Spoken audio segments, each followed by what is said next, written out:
होली जैसा उत्सव पृथ्वी पर खोजने से भी ना मिलेगा। बड़ा सतरंगी उत्सव है ये। ऐसा नृत्य करता हुआ उत्सव दूसरा नहीं। आनंद का, मस्ती का, उल्लास का, हंसी के फव्वारों का। दिवाली भी इसके सामने उदास है। अंदर होश और बाहर मदहोशी। होली की कुछ बात ही और है।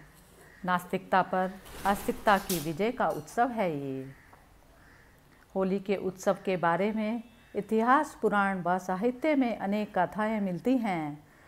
इन कथाओं पर आधारित साहित्य और फिल्मों में अनेक दृष्टिकोणों से बहुत कुछ कहने के प्रयत्न किए गए, लेकिन हर कथा में एक ही समानता है कि असत्य पर सत्य की विजय और दुराचार पर सदाचार की विजय और विजय को उत्सव मनाने की बात कही गई। इस उत्सव से संबंधित बहुत सी कहानियाँ हैं।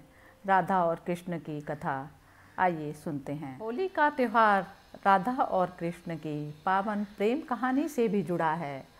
वसंत के सुंदर मौसम में एक दूसरे पर रंग डालना उनकी लीला का एक अंग माना गया है।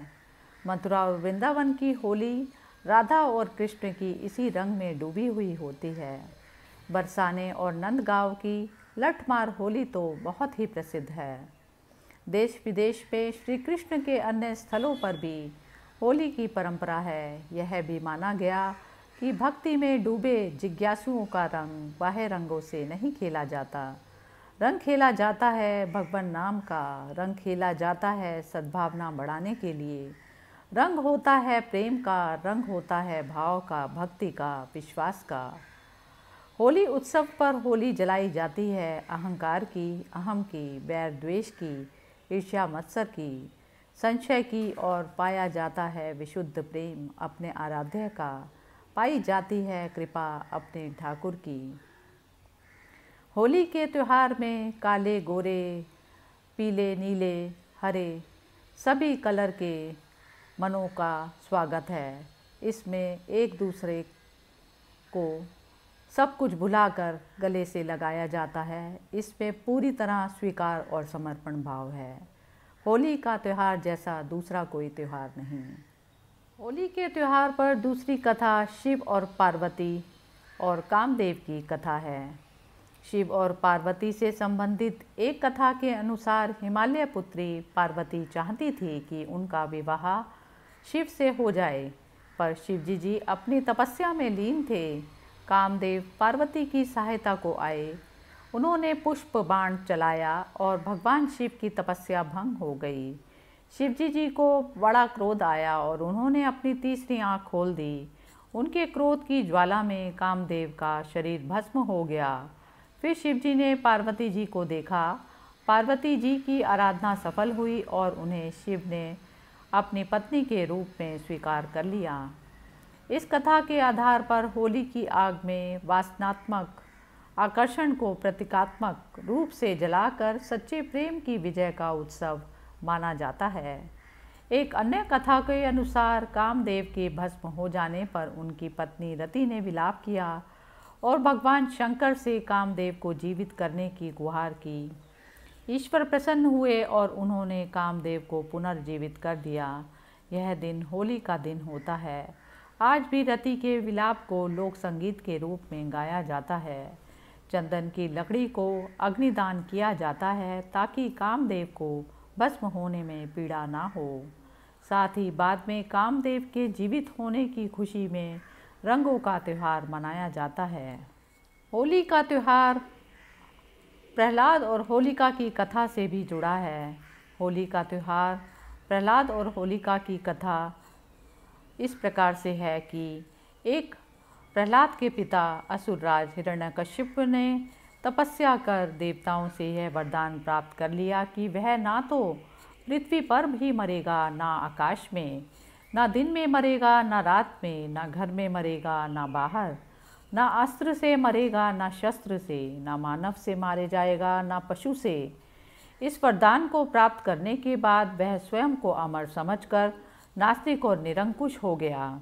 वह चाहता था कि उनका पुत्र भगवान नारायण की आराधना छोड़ दे, परंतु प्रहलाद इस बात के लिए तैयार नहीं था।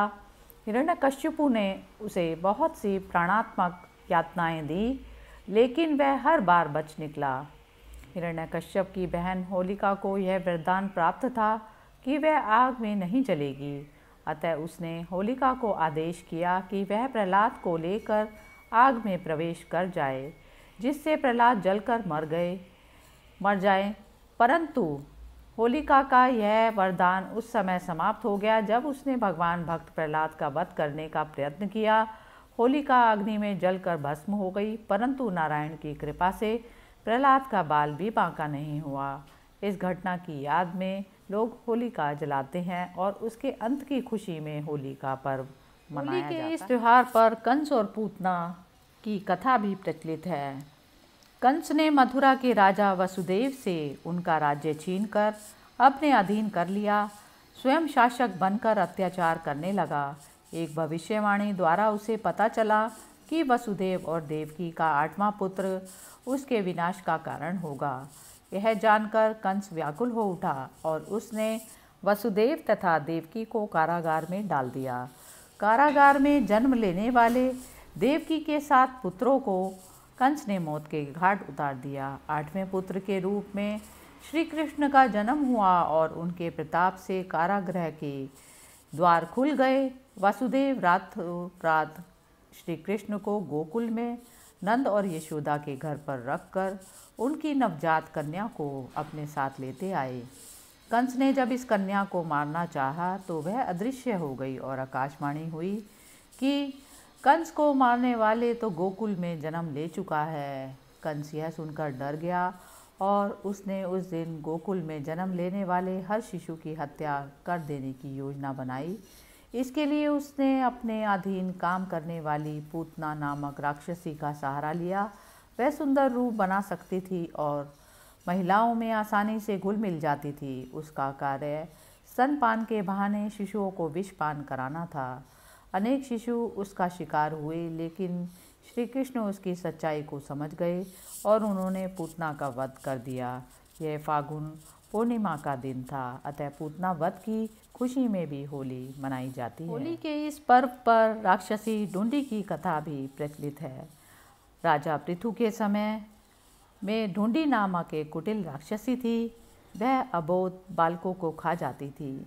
अनेक प्रकार के जप तप से उसने बहुत से देवताओं को प्रसन्न करके अनेक वरदान प्राप्त किए थे कि उसे कोई भी देवता मानव अस्त्र या शस्त्र नहीं मार सकेगा, ना ही उस पर सर्दी गर्मी और वर्षा का कोई असर होगा। इस वरदान के बाद उसका अत्याचार बहुत ही बढ़ गया, क्योंकि उसको मारना असंभव था। लेकिन शिव के एक शाप के कारण बच्चों की शरारतों से वह मुक्त नहीं थी।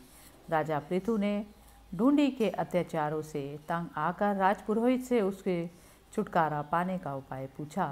पुरोहित ने कहा कि यदि फाल्गुन मास की पूर्णिमा के दिन, जब ना अधिक सर्दी होगी ना गर्मी, सब बच्चे एक एक लकड़ी को लेकर अपने घर से निकलें, उसे एक जगह पर रखें और घास फूस जलाकर रख दें। ऊंचे स्वर में तालियां बजाते हुए मंत्र पढ़ें और अग्नि की प्रदक्षिणा करें। जोर जोर से हंसे, गाएं, चिल्लाएं और शोर करें तो राक्षसी मर जाएगी।